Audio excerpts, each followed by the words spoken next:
Well, it is week one of the LCS day one. The kickoff match just occurred between C9 and 100T, and boy, did Cloud9 embarrass 100T. At least that's how it felt like from the outside. Of course, the coverage brought to you by Alienware. Do you think that's an accurate representation? To be honest, early game was kind of rough. Like, we were actually behind on jungle, like, because of the red invade from Viego. So, and also, I feel like once we get ahead, it's pretty hard for them to win with our comp, just because I'm pretty much unkillable in the game. Varus' lethality and Silas isn't too much magic damage. So, I feel like it was hard for them to actually come back, like, regardless of, like, us playing better than them. But I think it's pretty clear that we are better than them right now. But I wouldn't say that they're much worse, to be honest. So, do you think that that was the reason that you guys were able to find that success was because of the comps that you guys were able to pick? Because obviously you said, like, if you get ahead, you're great, but I don't know if maybe things look terrible if you guys are not ahead. Yeah, I wouldn't say our comp is much better than theirs, but it's just like whoever gets ahead sort of just runs over the game. It's a lot of like bruiser champions, right, in mid lane, Akali, Silas, Wukong, Viego, Jax, Cassante. Whoever gets ahead pretty much wins the game. Bot lane's kind of irrelevant. Ashe is just pressing R. So it's sort of just whoever got ahead. Thankfully, we got ahead. We won a couple team fights because I was really fed, because I got top tower. Thankfully, I could solo kill as well, but that was really, really close. I kind of messed up, and I went on him too fast. If I got solo killed, my mental would have been completely broken, because me and Tenacity are really close friends, and we're egoing on each other permanently. Okay. So, do you think you broke his mental by killing him? I assume so. You know, it must affect him a little bit. Gotcha. Okay. Well, I think a lot of people were really excited to see lock in Cassante, a character who I think a lot of people think is a little broken. How do you feel about him right now? I wouldn't say it's completely broken, but I would definitely say it's like one of the best laning champions. It's really easy to go even no matter what. It struggles against range comps, but right now, a lot of the time, top side champions are all really melee champions. So usually Herald's fight, you're really strong. Laning, you're really strong. And you usually can get ahead. I wouldn't consider it broken, though. Honestly, I probably would have picked Jax if I was him, and I would take that side of the matchup. And I think Jax is just as broken, so... hopefully this doesn't get aired before our game tomorrow. It will not. But if it does, then unfortunate. No, it's fine. We'll put this out Saturday.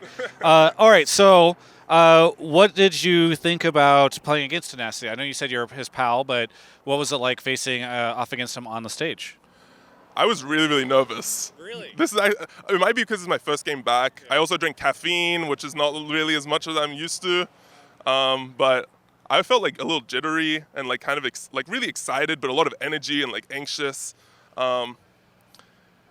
He actually played lane really well early game. Surprisingly, he was actually like playing a lot better than most of the Jaxes I played against as Cassante. So I was kind of surprised, but obviously once you get behind, it's pretty hard for him to play. He was still playing decently in team fights despite being behind. So I think he actually played pretty fine. I don't think he should feel bad about today.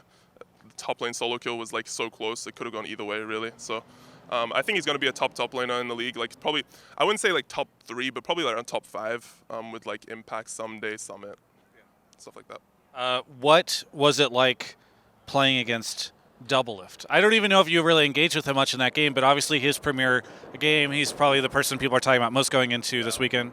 I mean, I think most pro players don't really think too much about it, except for if you're laning against them, I guess. Yeah. They usually just focus on their own lane. So I didn't really I wasn't really in my own head because we're playing against Doublelift or anything like that.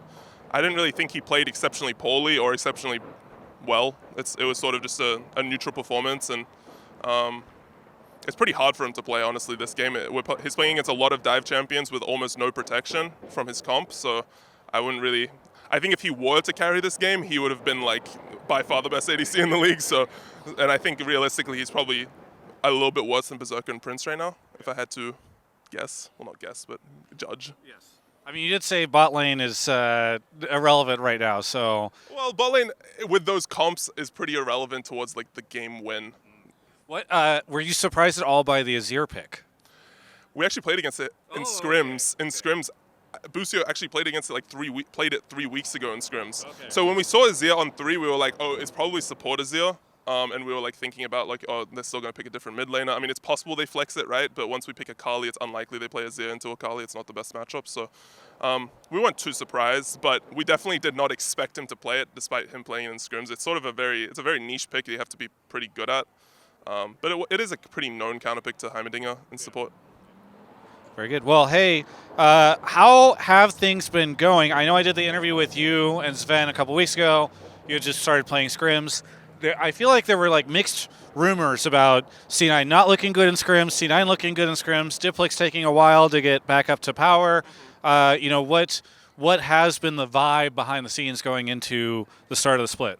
I think the past week of scrims have been probably the best results I've had on a team ever. Really? Yeah. Okay. So Now, are you playing against scrim partners where you would? playing against scrim partners that are considered better than us in the power rankings. Okay. Other than FlyQuest. Okay. Fantastic. FlyQuest, for some reason, they don't want to scrim us. I'm not sure why, but they didn't want to scrim us. But I heard that they're probably like a top team, like with us and TL. What did you think of the power rankings? Because I feel like there were not too many people that were putting you guys up near the top. I didn't actually see the power rankings. I just heard from Cutie Cinderella on stage that she told us we were like 5th or something, and I was like, I mean, that's fine. I guess people think that we're going to be worse because like Diplex is a rookie and Jensen was like the known player that was supposed to be really good. I think Diplex is actually improving a lot throughout the past couple of weeks of scrims, and I would say that he's not actually losing lane to any mid lane. Like today, for example, he won lane against Bjergsen. The matchup is, to be fair, slightly winning for Akali. So he played how he should. He didn't get behind. He didn't play. I mean, he played well in team fights. So I'm pretty happy with how our team's doing, and I think with Diplex coming in, he's acclimating really well to our team. Obviously, we already had the 4 players that are all really well. Like we know each other really well, so it's pretty easy to come back into the split and have a good start, I would say. Was Cutie Cinderella talking to you guys backstage? A little bit, but mainly on stage. She said on stage that she had, or on the broadcast, that she had heard some story about Blabber's first kiss. Was this a discussion? Yeah, apparently she asked us, someone asked when was Blabber's first kiss, and he said it was 14.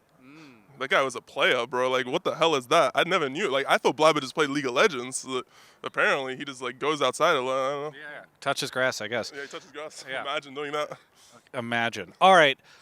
Fudge, other than that, is there anything that we fans should expect from the LCS this year in terms of any surprises that you think people like? You said FlyQuest should look pretty good from what you're hearing. I don't know if you're hearing of any teams that are going to look good. I don't know if you want to make any bold predictions for where C9 finishes. Anything to sort of set the tone for summer or spring split.